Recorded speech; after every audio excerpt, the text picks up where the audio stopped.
So this is the first in a 5-part series on the hidden causes as to why you have thyroid symptoms, even though you're taking medication, and you still have symptoms. Why do you still have symptoms? So we're going to talk a little bit about the number one reason I feel people have thyroid symptoms, and that's because they have autoimmune reactions to gluten.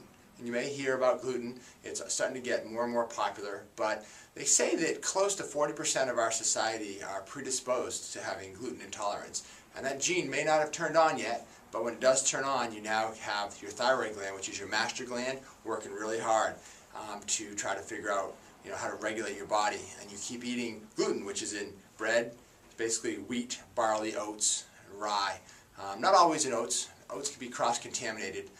But for the most part, you're eating gluten and it's causing a reaction. And gluten is very similar molecularly to the thyroid gland hormone, so the thyroid gland itself. So what you're looking at is the body, for a lot of people, they have an autoimmune reaction to gluten, and that causes their immune system to become imbalanced and overwork, and it gives you symptoms.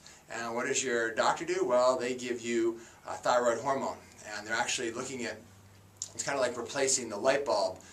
If you look at your car and the engine light turns red, and the engine light's going red, red, red, red, well, instead of looking under the hood, they're replacing that red light.